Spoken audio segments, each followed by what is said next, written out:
amiguinhos ligados aí no Futebol do Povo, os internautas aí sempre ligados. A gente começou um pouco atrasado hoje, a galera que está acompanhando aí, tanto no Facebook do Esporte do Povo, quanto no Facebook aí na página do Povo Online. Mais uma vez essa dupla, né? Eu, Lucas Mota, ao lado do meu amigo Breno Rebouças. Tudo bem, né, Breno? Tudo bem. Não é tão legal quanto o Breno e Bruno, né? Quando tá o Bruno. É verdade. Eu acompanhei isso aí, viu? A dupla sertaneja, né? Como diria Bruno Balacó, que está hoje acompanhando o jogo do Fortaleza, que está estreando, né? Está jogando nesse momento contra o Iguatu, tá lá no Castelão. Por 1-0 o gol do Alan Fabrício, pelo menos até a hora que a gente desceu aqui pro Futebol do Povo. Isso. Estamos vencendo por 1-0. A gente vai, no decorrer aqui do programa, a gente vai estar acompanhando também aqui as redes sociais. E para a gente começar hoje, antes da gente falar um pouco, né, de futebol dentro das quatro linhas, tem um assunto que está, vamos dizer, repercutindo. Ontem, uma comissão da Assembleia Legislativa, né, a Comissão de Constituição, a CCJR, né, Constituição, Justiça e Redação, Comissão da Assembleia Legislativa, que aprovou ontem o projeto de lei do deputado Goni Arruda, que autoriza, né, que é a favor da liberação de bebidas alcoólicas dentro dos estádios, que hoje é proibida. Então, isso não quer dizer que já está liberado, né? Isso ainda vai passar por 4 comissões para ir a plenário, para ser votado e no plenário ser aprovado. Então, assim, muita gente viu a notícia, pensa que é para agora, peraí, já acha que está tudo liberado, né? Ainda não está liberado. Mas como é difícil se aprovar uma lei nesse país. Exatamente. E outra coisa, a expectativa é que esse projeto de lei seja votado no plenário ainda nesse semestre, né? Mas ainda não tem uma data prevista. A expectativa é que seja aprovado, até porque vamos dizer assim, é um desejo da base do governo, né? O relator da matéria é o Evandro Leitão. Enfim, só para a gente esclarecer um pouco o que é que fala esse projeto de lei, né? De autoria do Goni Arruda. Ele coloca algumas regras, né, para esse consumo e essa comercialização de bebida, que no caso é o quê? Seria o horário de consumo, né, dessa bebida, que seria entre 2 horas antes de começar a partida, isso dentro dos estádios, né? 2 horas antes de começar a partida e 30 minutos depois do término da partida, né?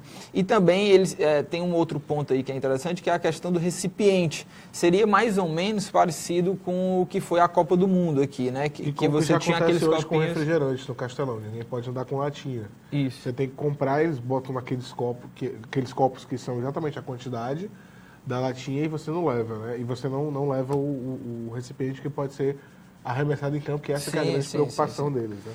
E aí, assim, a grande questão desse debate, né, o que muito se debate sobre essa liberação ou não, é a questão da violência, se isso vai aumentar nos estádios, se isso vai interferir, né, vamos dizer assim, aumentar a violência. E lá no próprio debate, né, o Evandro Leitão, que é um defensor, é a favor, né, dessa liberação, ele falou que não conhece nenhum estudo, e se houvesse um estudo que comprovasse que a bebida dentro dos estádios ela aumentasse essa violência, ele mudaria o seu voto. Já do outro lado, né, uma pessoa que é contra, que é dessa comissão, a deputada doutora Silvana, ela se posicionou contra, ela acha que o esporte é algo mais educativo, que não combina muito com bebida, e acha que esse não é um momento de projetos como esse. Ela acha que deveria ter outros projetos nesse momento que o país passa de crise. Você sabe dois detalhes, Lucas, que valem chamar a atenção.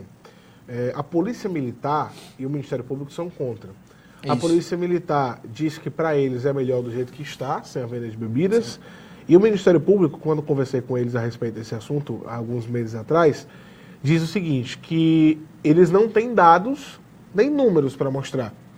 Mas eles dizem que a violência agora está acontecendo do lado de fora do estádio e não do lado de dentro. Porque do lado de fora tem confusão de torcida, foram registrados em jogos importantes, geralmente são registrados conflitos do lado de fora. E do lado de dentro tem diminuído. Então, qual que é o principal argumento do Ministério Público? Você observa que a briga se transferiu de dentro para fora, porque fora tem bebida, dentro não tem. Eu não sei se é exatamente isso, que implica nas brigas que estarem acontecendo do lado de fora. Mas o Ministério Público, que é um grande defensor da não liberação, também não tem dados em mãos para vender, para mostrar. Né? E eles falam isso abertamente. A gente não tem dados que é isso. Demanda uma pesquisa, sim, e demanda tempo e um monte de coisa, segundo o Ministério Público. Eu acho que deveria sim ter um estudo, ter algo para se basear, até porque se a gente vai mudar, se a gente tem uma lei em jogo, deveríamos ter dados, deveríamos ter algo mais concreto, né? Até mesmo porque às vezes se fala muito no achismo, é o que eu vejo aí, tanto dos deputados que são a favor... Você tem uma opinião formada sobre o assunto, Lucas? Olha, eu vejo que a questão da violência, ela vai muito além de uma simples... da questão da bebida, né? No projeto de lei, a bebida específica é a cerveja, né? Tem uma... no projeto de lei do Goiânia Arruda, coloca-se uma especificidade que de teor alcoólico que só se permitiria a cerveja. E assim, eu acho que... como eu falei, vai além da questão da bebida, isso vai da educação, e eu acho que não se pode restringir ao problema somente a bebida. Então eu acho que podemos sim ter bebida dentro dos estádios e conviver de uma maneira harmônica, né? Mas a gente sabe que o problema não se restringe apenas à bebida. E a gente gostaria sim que os internautas que estão acompanhando a gente também deixem o seu comentário, exatamente, deixe o seu comentário aí embaixo nos comentários no Facebook, para que a gente possa até ler. A gente quer saber o seu comentário, se é a favor, contra, enfim, deixe o seu comentário aí, que é um bom debate, é uma boa discussão. Bom, já tem opinião aqui, o Anderson Ximenes, que eu acho que não prestou atenção no que eu não falei que a argumentação, Anderson, é minha, a argumentação é do Ministério Público, que as brigas se transferiram de dentro para fora. Não é minha argumentação, é a argumentação do Ministério Público. Eu acho que você não prestou atenção quando a gente falou isso. Mas ele está falando que ele acredita que as brigas fora acontecem porque não tem segurança e lá dentro tem, ou seja, tem policiamento dentro do estádio e lá fora não tem.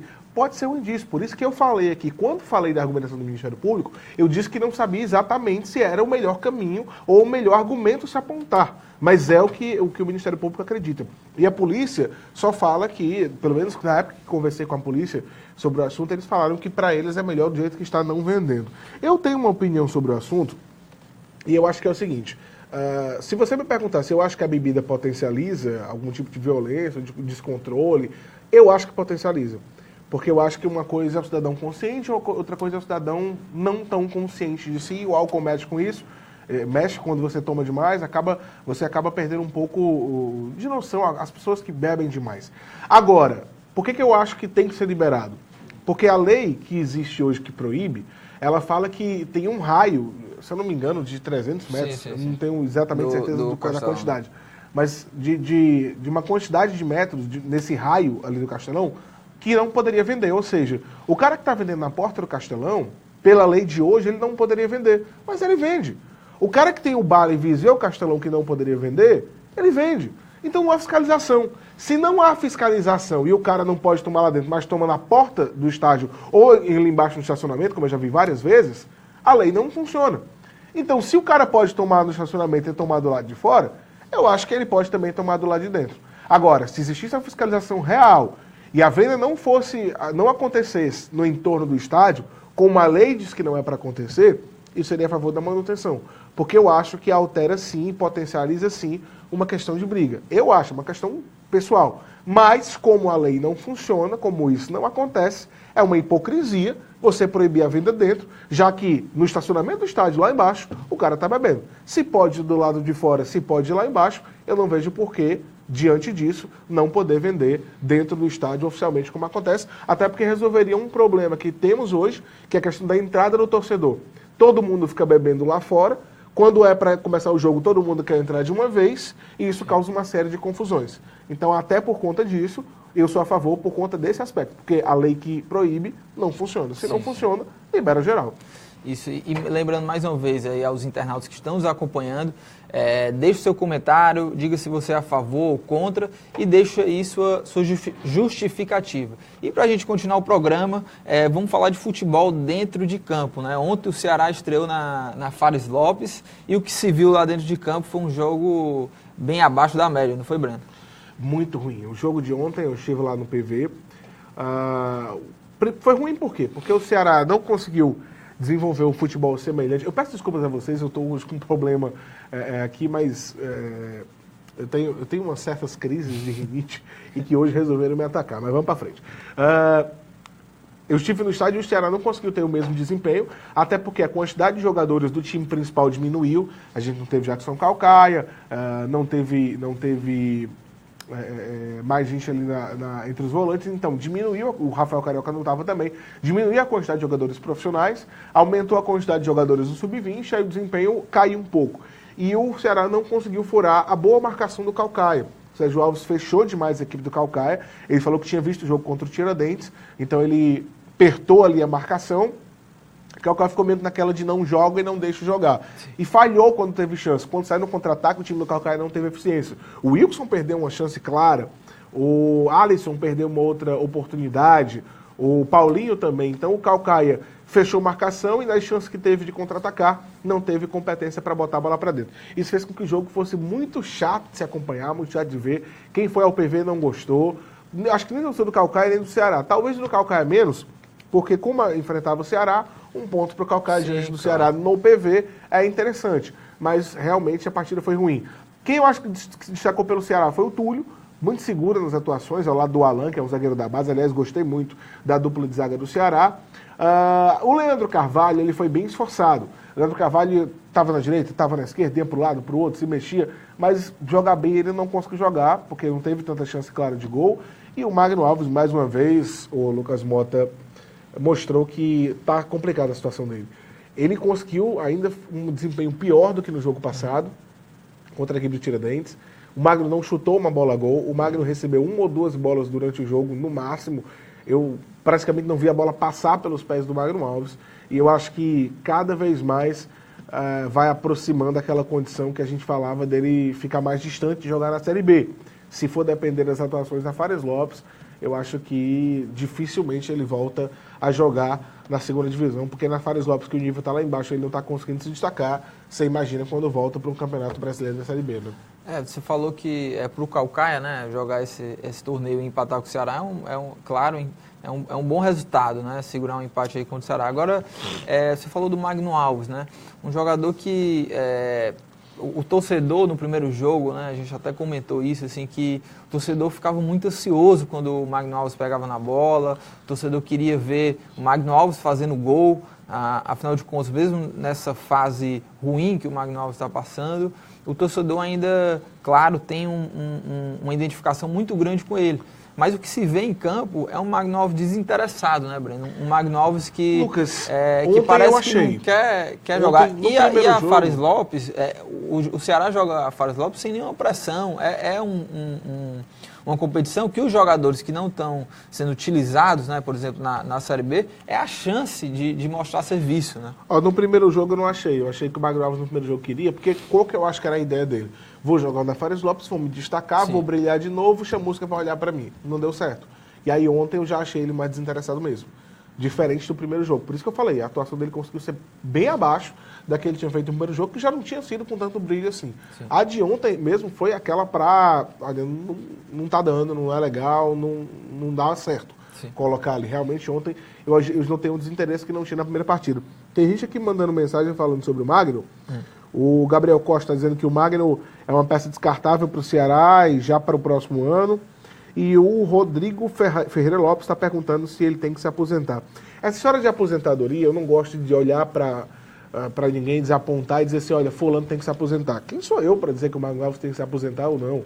Né? Acho que quem tem que saber é o jogador. Ele que sabe o momento, ele que sabe até onde ele aguenta fisicamente, ele que sabe até onde ele consegue aguentar essa pressão de ficar sem marcar ou de uma hora ser ídolo, outra hora não sei. Isso depende de cada um. Não sou eu que vou dizer que ele tem que se aposentar ou não.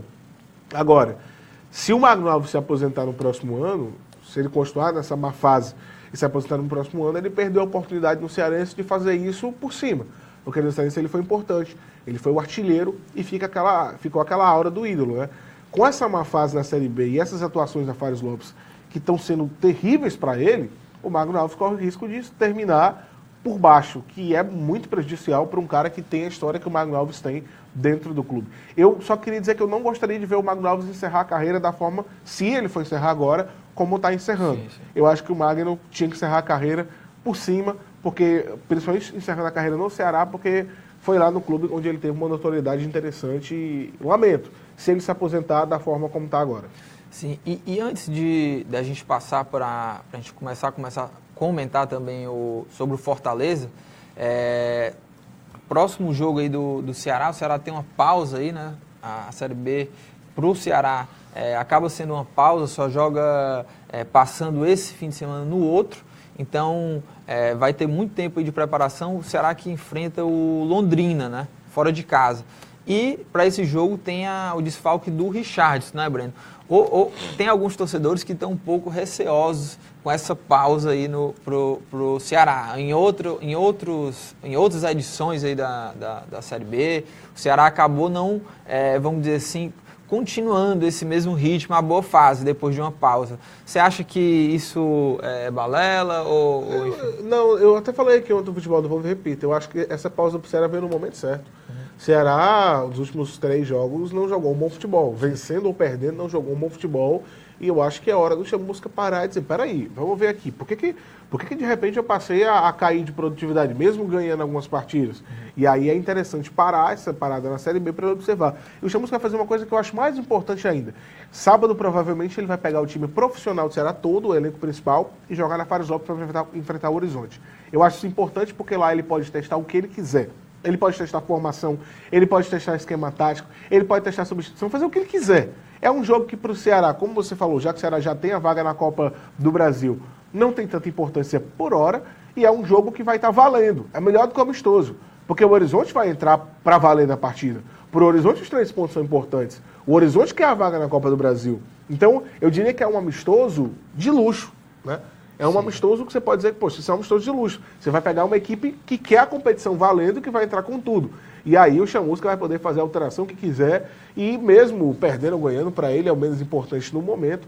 Acho que a ideia de usar o time principal no sábado é boa, para ele fazer essas correções, até para não perder o ritmo de jogo. Mas não creio que sejam maiores problemas para o Ceará por conta de outras edições, né? A gente sabe que às vezes isso acontece, porque se por um lado o Ceará se arruma, os outros se arrumam também.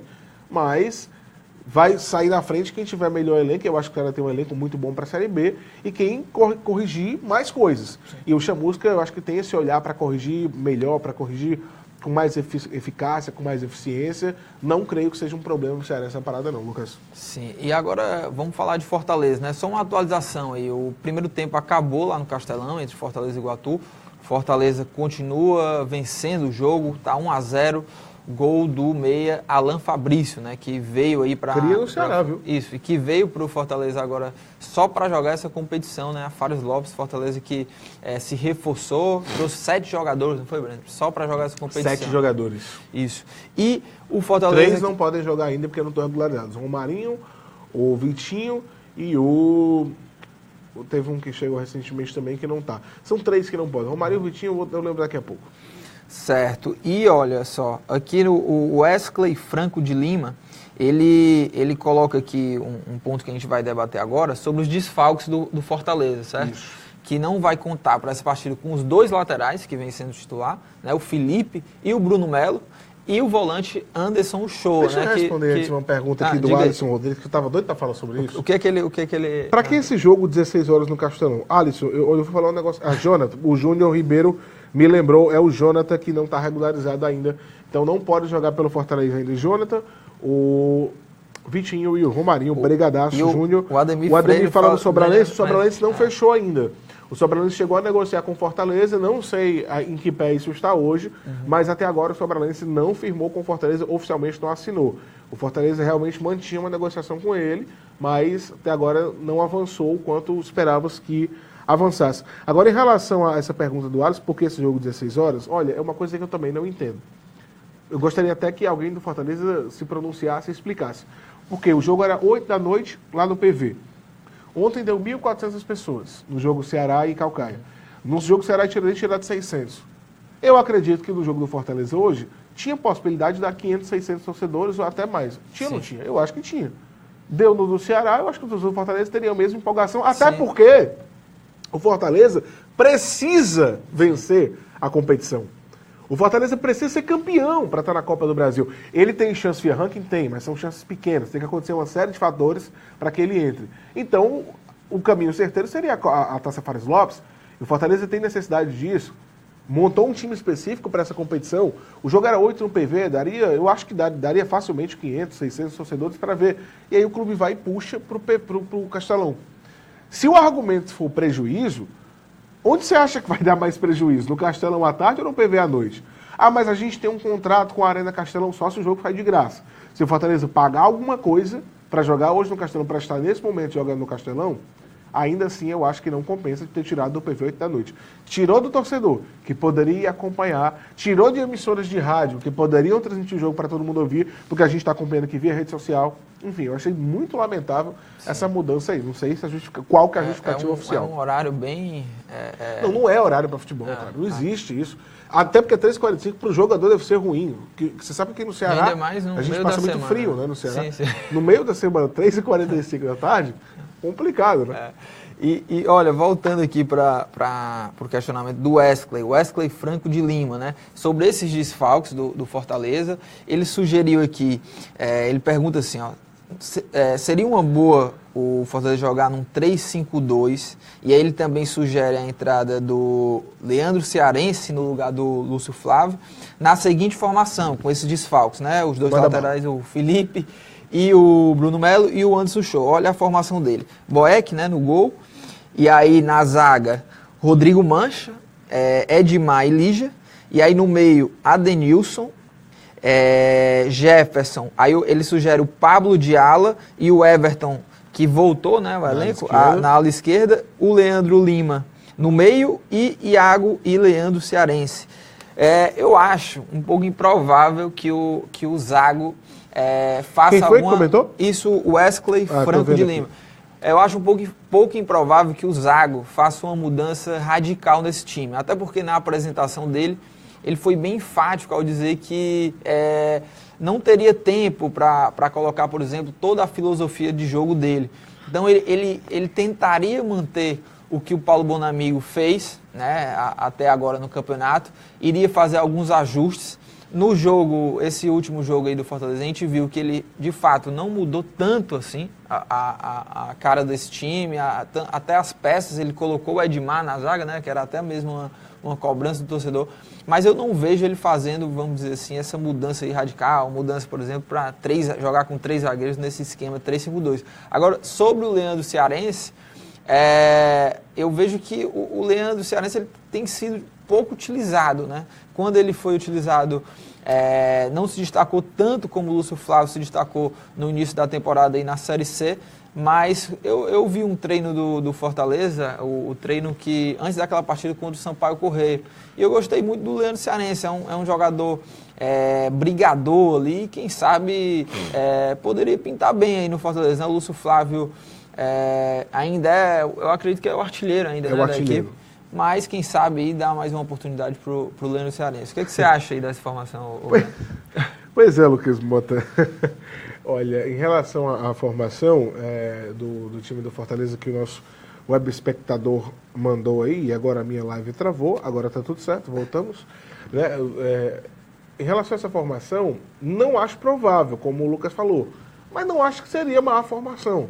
Até porque o Fortaleza vai pegar um Confiança empolgado de vitórias, um Confiança que não é o mesmo que empatou aqui, que já deu trabalho aqui no PV na primeira fase. É um time um pouco mais aprimorado, é um time um pouco mais ofensivo, é um time que está vendo brecha para classificar. O Confiança está vendo brecha para classificar, está acreditando, e é em Sergipe. Talvez se ter 3 zagueiros não fosse uma ideia. A composição que ele faz no meio campo eu acho interessante, eu não acho ruim. Só não gosto quando ele fala da mudança do Lúcio Flávio pelo Leandro Cearense.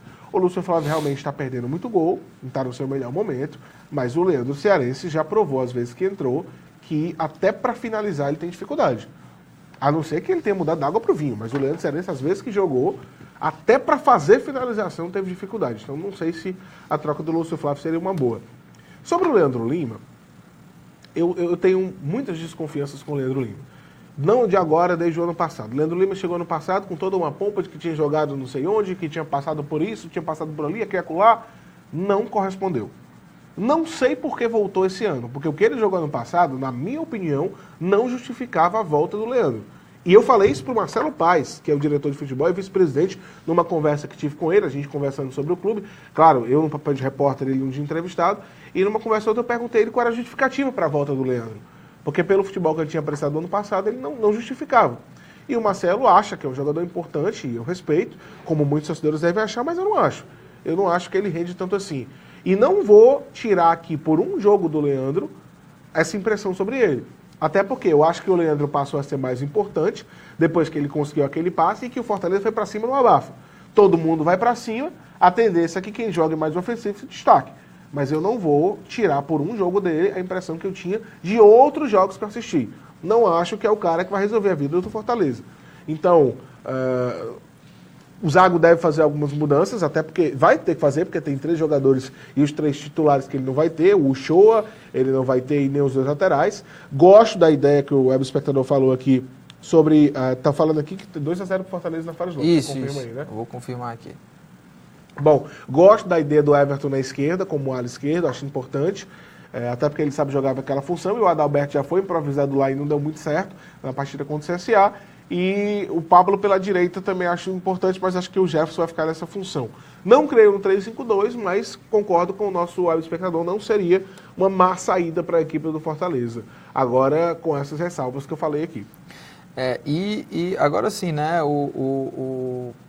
tem essa questão da lateral, né, que é você falou que na lateral direita o Jefferson aí deve assumir nessa posição de lateral direito, jogando improvisado, mas já jogou algumas vezes. Agora, na lateral esquerda é o grande problema, né?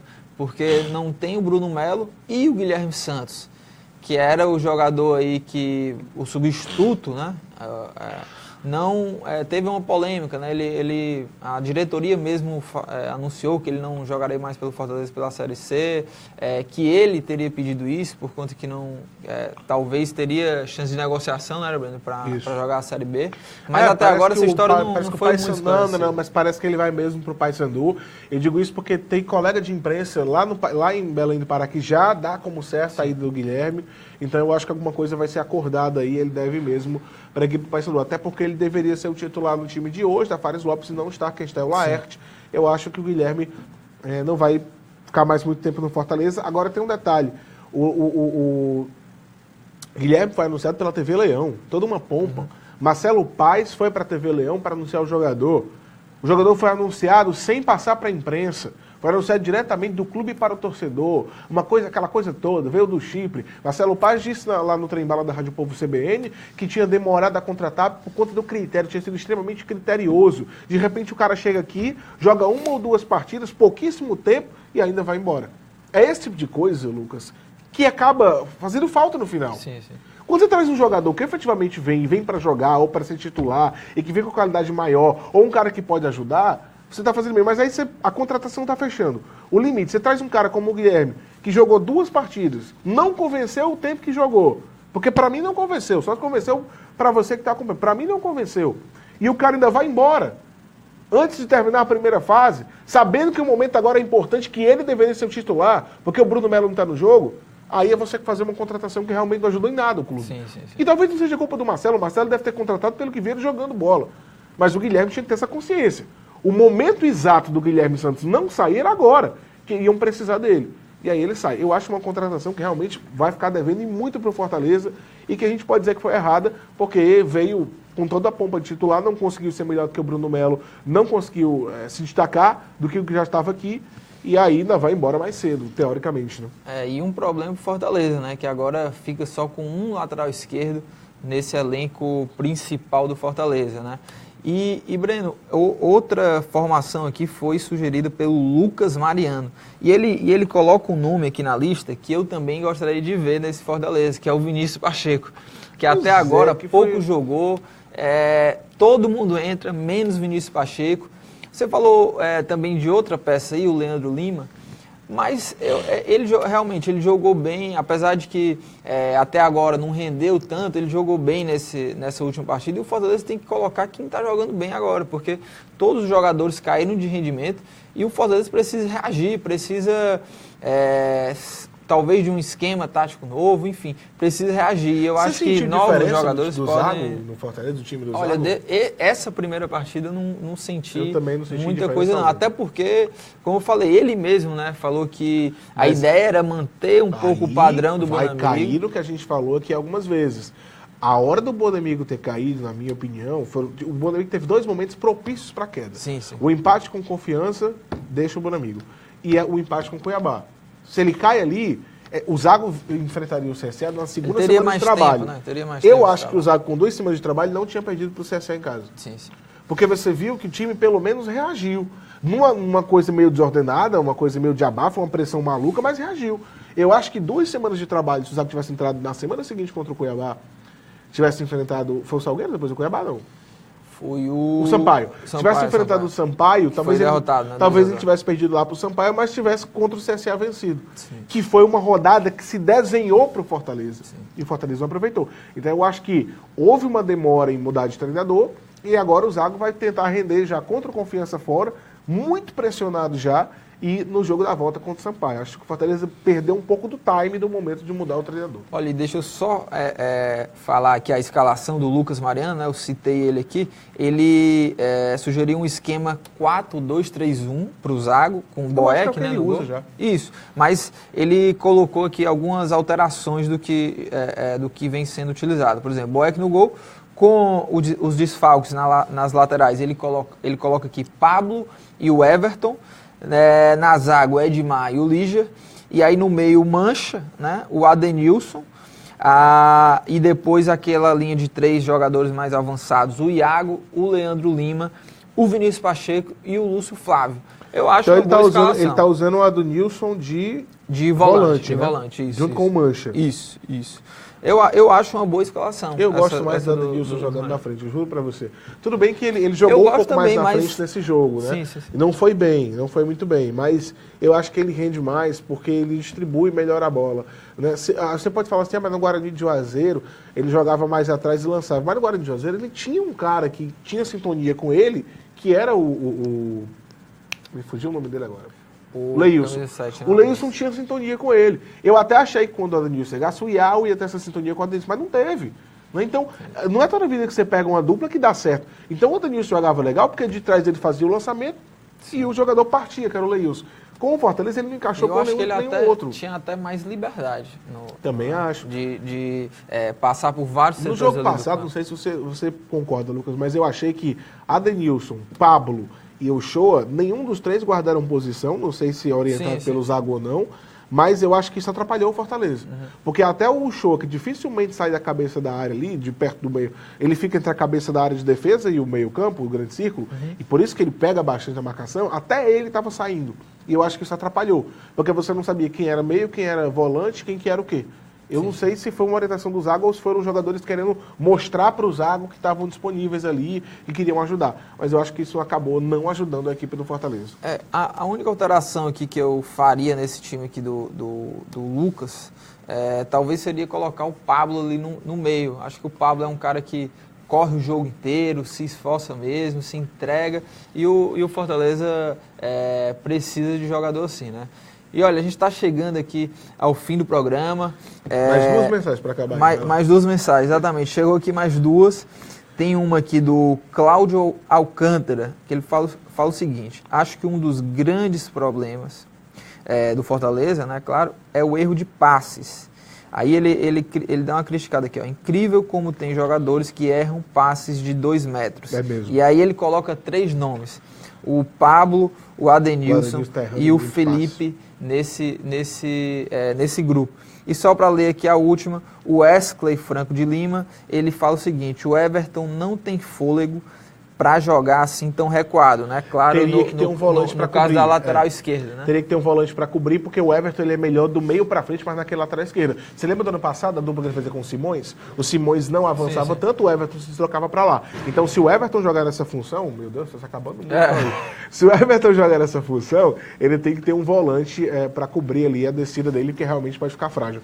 Vamos embora? Mas é isso, né? Tempo esgotado aí, mais um futebol do povo nos livros. Valeu, hein, galera? Um abraço.